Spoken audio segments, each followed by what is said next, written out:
Hi ಎಲ್ರಿಗೂ welcome to my channel. ಯಾರೆಲ್ಲ ನನ್ನ ಚಾನಲ್ನ ಹೊಸದಾಗಿ ನೋಡ್ತಿದ್ದೀರಾ ಪ್ಲೀಸ್ ಸಬ್ಸ್ಕ್ರೈಬ್ ಮಾಡ್ಕೊಳ್ಳಿ. ಹಾಗೆಯೇ ಈ ರೆಸಿಪಿ ಇಷ್ಟ ಆದರೆ ಲೈಕ್ ಮಾಡಿ. ಬನ್ನಿ ಹಾಗಿದ್ರೆ ಇವತ್ತಿನ ರೆಸಿಪಿನ ಶುರು ಮಾಡೋಣ.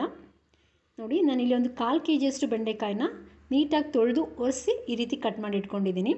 ಇದಕ್ಕೆ ರುಬ್ಕೊಳ್ಳೋದಕ್ಕೆ ಅಂತ 1 ಟೊಮ್ಯಾಟೊ, ಸ್ವಲ್ಪ ಕಾಯಿ, ಸ್ವಲ್ಪ ಕೊತ್ತಂಬರಿ ಸೊಪ್ಪು, ಸ್ವಲ್ಪ ಹುಣಸೆ ಹಣ್ಣು, ಒಂದೆರಡು ಪಿತ್ತ, ಹಾಗೆಯೇ ಒಂದು ಈರುಳ್ಳಿನ ಕಟ್ ಮಾಡಿ ಇಟ್ಕೊಂಡಿದ್ದೀನಿ. ಇದಕ್ಕೆ ಮಸಾಲೆಗೆ ಅಂತ ಹೇಳ್ಬಿಟ್ಟು ಧನಿಯಾ ಪೌಡರ್, ಚಕ್ಕೆ ಪೌಡರ್, ಹಾಗೆ ಖಾರದ ಪುಡಿ, ಸ್ವಲ್ಪ ಅರಿಶಿನ ಪುಡಿ ಇಷ್ಟು ತೊಗೊಂಡಿದ್ದೀನಿ.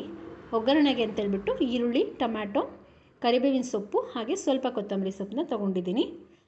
ಈಗ ರುಬ್ಬೋದಕ್ಕೆ ಅಂತ ತೊಗೊಂಡಿರೋಂಥ ಐಟಮ್ಸ್ನೆಲ್ಲನೂ ಒಂದು ಜಾರ್ನಲ್ಲಿ ಹಾಕಿ ನೀಟಾಗಿ ರುಬ್ಕೊಳ್ಳೋಣ, ನುಣ್ಣಗೆ ಆದಷ್ಟು. ಹಾಗೆಯೇ ನಾನು ತೊಗೊಂಡಿರೋಂಥ ಮಸಾಲೆಗಳನ್ನ ಕೂಡ ಇದಕ್ಕೆ ಹಾಕಿ ರುಬ್ಕೋತಾ ಇದ್ದೀನಿ. ಹೀಗೇ ರುಬ್ಕೊಂಡಾದರೂ ಹಾಕೋಬೋದು ಅಥವಾ ಹಾಗೇ ಸೇರಿಸ್ಕೋಬೋದು, ಏನು ತೊಂದರೆ ಇಲ್ಲ. ನಾನು ಈ ರೀತಿ ರುಬ್ಕೊತಾ ಇದ್ದೀನಿ. ನೋಡಿ, ಇದನ್ನು ನುಣ್ಣಗೆ ಪೇಸ್ಟ್ ಮಾಡ್ಕೋಬೇಕು ಈ ರೀತಿ. ಈಗ ಇದನ್ನು ಒಂದು ಸೈಡಲ್ಲಿ ಎತ್ತಿಟ್ಕೊಳ್ಳೋಣ. ಈಗ ಮೊದಲು ನಾವು ಬೆಂಡೆಕಾಯಿಗಳನ್ನ ಫ್ರೈ ಮಾಡ್ಕೊಳ್ಳೋಣ. ನೋಡಿ, ಈ ರೀತಿ ಒಂದು ದಪ್ಪ ತಳ ಇರೋ ಪಾತ್ರೆನ ತೊಗೊಳ್ಳಿ. ಅದಕ್ಕೆ ಒಂದು 2 ಸ್ಪೂನಷ್ಟು ಆಯಿಲ್ನ ಹಾಕ್ಕೊಂಡು ಬೆಂಡೆಕಾಯಿಗಳನ್ನ ಹಾಕ್ಕೋಬೇಕು. ಆದಷ್ಟು ಕೈ ಬಿಡದೇ ಇರೋ ಥರ ತಿರುಗಿಸ್ಕೊತಾ ಇರಿ. ನಾನ್ ಸ್ಟಿಕ್ ಪಾತ್ರೆಗಳನ್ನ ಯೂಸ್ ಮಾಡಿಬಿಡಿ, ಅಂಟು ಹೋಗಲ್ಲ, ಅದಾಗೆ ಉಳಿದ್ಬಿಡುತ್ತೆ. ಹಾಗಾಗಿ ನಾನ್ ಸ್ಟಿಕ್ ಪಾತ್ರೆಗಳನ್ನ ಯೂಸ್ ಮಾಡಬಾರ್ದು. ಈ ರೀತಿ ದಪ್ಪ ತಳ ಇರೋಂಥ ಪಾತ್ರೆಗಳನ್ನೇ ಯೂಸ್ ಮಾಡಿ ಆದಷ್ಟು. ಆಗ ಆ ಅಂಟಿನಂಶ ಇರುತ್ತಲ್ವ, ಅದು ಕೆಳಗಡೆ ಅಂಟ್ಕೊಳ್ಳುತ್ತೆ, ಆಗ ಬೇಗ ಬೆಂಡೆಕಾಯಿಗಳು ಫ್ರೈ ಆಗುತ್ತೆ. ನೋಡಿ, ಈ ಬೆಂಡೆಕಾಯಿ ಫಸ್ಟು ಅಂಟಿನಂಶ ಎಲ್ಲ ಬಂದು ನಂತರ ಅಂಟಿನಂಶ ಎಲ್ಲ ಹೋಗಬೇಕು, ಅಲ್ಲಿವರೆಗೂ ಹುರ್ಕೋಬೇಕು. ನೋಡಿ, ಇಲ್ಲಿ ತಳದಲ್ಲಿ ಅಂಟ್ಕೊಂಡಿದೆ, ಈ ರೀತಿ ಆಗಬೇಕು. ನೋಡಿ, ಈಗ ಫ್ರೈ ಆಗಿದೆ ಬೆಂಡೆಕಾಯಿಗಳು ನೀಟಾಗಿ. ಈಗ ಇದನ್ನು ಒಂದು ಸೈಡಲ್ಲಿ ಎತ್ತಿಟ್ಕೊಳ್ಳೋಣ.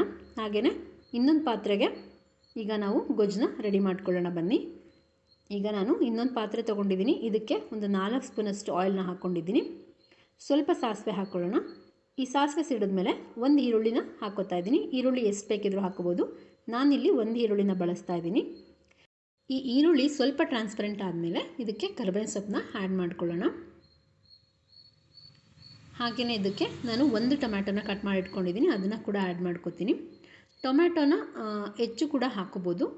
ಹುಣಸೆ ಹುಳಿ ಇಷ್ಟ ಇಲ್ಲ ಅನ್ನೋರು ಹುಣಸೆ ಹಣ್ಣು ಹಾಕಿಲ್ಲ ಅಂದರೆ ಒಂದು 3 ಟೊಮ್ಯಾಟೋನ ಯೂಸ್ ಮಾಡಿದ್ರೂ ಟೇಸ್ಟ್ ಚೆನ್ನಾಗಿರುತ್ತೆ.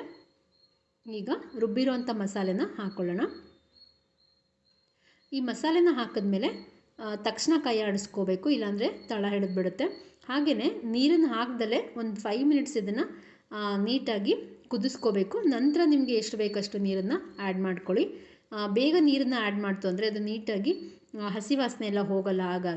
ಹಾಗೆಯೇ ಇದಕ್ಕೆ ನಿಮ್ಗೆ ಎಷ್ಟು ಬೇಕಷ್ಟು ಉಪ್ಪನ್ನ ಸೇರಿಸ್ಕೊಂಡು ಹುರಿದಿರೋ ಅಂಥ ಬೆಂಡೆಕಾಯಿಗಳನ್ನ ಇದಕ್ಕೆ ಹಾಕ್ಕೊಂಡು ನೀಟಾಗಿ ಮಿಕ್ಸ್ ಮಾಡಿಕೊಂಡು ಒಂದು 2 ಕುದಿ ಬರೋವರೆಗೂ ನೀಟಾಗಿ ಕುದಿಸ್ಕೊಳ್ಳಿ.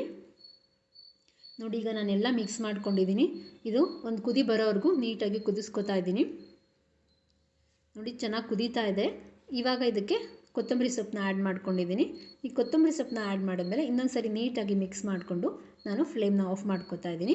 ನಮ್ಮ ಬೆಂಡೆಕಾಯಿ ಗೊಜ್ಜು ಇವಾಗ ರೆಡಿಯಾಗಿದೆ ಸರ್ವ್ ಮಾಡ್ಕೊಳ್ಳೋದಕ್ಕೆ. ನಾನು ಇವತ್ತು ಇದನ್ನು ಅಕ್ಕಿ ರೊಟ್ಟಿ ಜೊತೆ ಸರ್ವ್ ಮಾಡ್ತಾಯಿದ್ದೀನಿ. ಅಕ್ಕಿ ರೊಟ್ಟಿ ಜೊತೆ ಮಾತ್ರ ಅಲ್ಲ, ಚಪಾತಿ, ದೋಸೆ ಅಥವಾ ರೈಸ್ಗೆ ಕೂಡ ತುಂಬಾ ಚೆನ್ನಾಗಿರುತ್ತೆ. ನೀವು ಈ ರೆಸಿಪಿನ ಮನೇಲಿ ಟ್ರೈ ಮಾಡಿ ಹೇಗಾಯಿತು ಅಂತ ಕಮೆಂಟ್ನಲ್ಲಿ ತಿಳಿಸಿ.